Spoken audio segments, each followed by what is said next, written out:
A few of you have asked, who is the Blue Lady? What are we talking about with the Blue Lady? What does our studio look like? Well, here is the Blue Lady, and I'll take you on a little tour of what you'll find when you come to our yoga studio. Now we're walking towards the front of the building, and here is the beautiful Buddha that was bought by our students for the occasion of my 50th year of teaching yoga.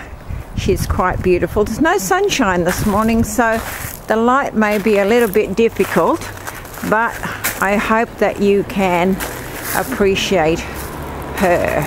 There we are. I'm just a newbie with learning about cameras, so there's the Buddha. She's just beautiful. That's the Buddha. And then we walk towards the door, and that is Cuba looking after the front door for us. Cuba always greets people. She is the meter and greeter, and the yoga dog. There is Cuba. There you are. There you are, Cuba. There you are. Good girl. Good girl. Yes. I'm sure your dog does exactly the same as that. And then you walk in, and this is fairly dark here, and this is Debbie's place. Hang on, I'll just open a blind or two because Debbie's not here today. Open a blind or two, and then you can see where Debbie sits. There we are, we're getting better. Wakey, wakey, wakey, that's where Debbie sits. That's the heart and soul of the business there. That's where everything that you send in gets loved and tended by Debbie. When you come to see us, that's what you will see when you walk in. And then we walk through, and here is our yoga room. How's that? You'll notice, if you've known the room before, that there's no central fireplace. We got rid of the central fireplace. And you've seen this room in lots of our videos. And then we'll go out and we'll have a look at what's happening outside. So I made the outside much more habitable so that all you girls who come here can appreciate and use our meditation space. That is our Jesus in the corner. That was also a donation from an admirer. He said he was bringing me a spiritual statue. Well, it certainly is a spiritual statue. I'm sure that you'll agree with that. Got my shoes on now. Okay, so there's the spiritual statue there, and that goes right around to my seating area, my little private nookie around there. And this is my veggie garden in here, because we've been so dry lately. The weather has been not conducive to putting stuff in the garden, so I've got chicory and chocolate mint and a lemon tree there that's doing beautifully. Tomatoes that are coming on nicely, strawberries, hydrangeas, parsley, nasturtiums, chicory, French tarragon, celery, more nasturtiums, dandelion, which I really like for my greens, a fantastic comfrey, and look at that, wonderful rhubarb happening under there. This is a wisteria. Someone said to me, oh, you're growing beans. No, no, no. They're wisteria seeds. And then we come down and through our little arch here into the rest of the garden. You can see that what was once a swamp, I'm sure that some of you can remember the swamp, I have turned into a gravel garden. So it's very dry at the moment because we just haven't had any rain. I water it every day, but goodness me, it really is dry. This is our fantastic central tree here. When I first came in, people tried to get me to cut it down. They said it was a rubbish tree. Well, I don't think there are rubbish trees. I just love them. And we go round, and there's all kinds of trees down here. And then we go down to my little pond. The pond is not full at the moment. And this is my, this is what I call the field. and I've purposely not cut that down like a lawn because we get birds and herons and frogs and insects and all kinds of things lurking in the grass here. And I've got a little batch of sorrel and all kinds of weeds that I use in my salads. And here's my pond.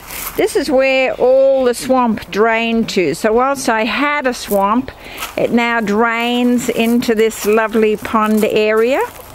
And I've got over here my Ganesha. This was given to me too by one of our students.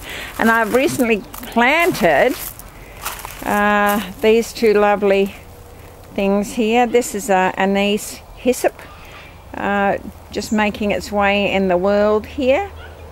And I forgot what is this, the name? Oh yes, valerian. I knew it was something. It's valerian for the nighttime tea.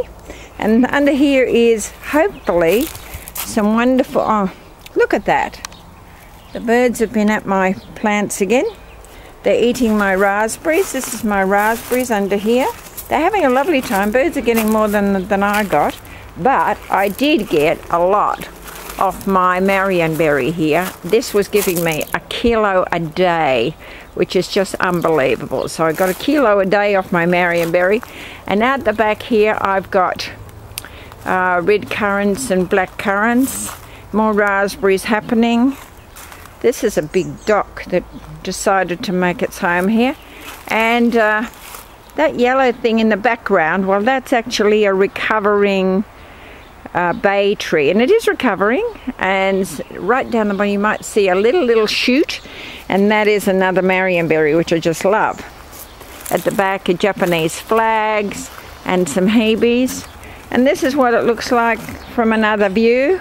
This is looking back to the house. You can almost not see the house, which is a good thing. And the heater there, I took that out of the yoga room. And now we use that in the winter outside. And that's a little path to a meditation place near the garden. My fig tree when it grows. So everything's coming on beautifully. I don't have fish because I've got a heron. And the heron is not very conducive to having a fish population. But it's really nice to have that water in the garden. But as I said, everything is suffering because we haven't had any rain apart from a little overnight shower for a month now, maybe a little bit more. And I don't like to use too much water on the garden. I do water it, but I don't like too much. So this is what's happening here. That's Cuba. She's not madly keen on birds interfering with my raspberries, but she doesn't actually go up and stop them. And this is the house. This is southernwood. Everybody knows southernwood. It used to happen in school gardens.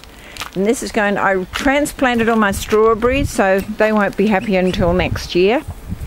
And this is the house with the wonderful wisteria.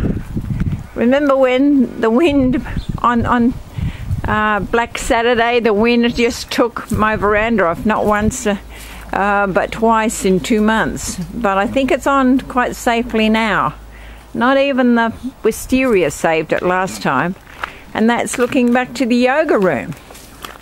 So I hope you've enjoyed the little view of our studio. Please drop in and see us sometime. Give me a call first. You'll really like it. I do have some nice chai tea and we can sit and you can enjoy and meditate in our space at the back here. It's really beautiful. Even when the sun isn't shining, which is not at the moment. We're overcast, probably due to bushfires here, there and everywhere. But it does look rather nice. Even I'm pleased about it.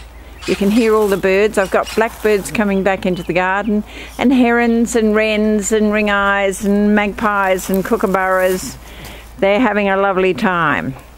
And I don't know whether you just saw a blackbird fly in, but they've decided that my raspberries are what they really like in the world, as you can imagine. Anyway, I hope you've enjoyed that view of the garden. And now you know, when you come, where you'll be coming to. And if you come in the summer, you can sit outside near the pond. And if you come in the winter, you can sit on the veranda and just enjoy the rain. Bye for now.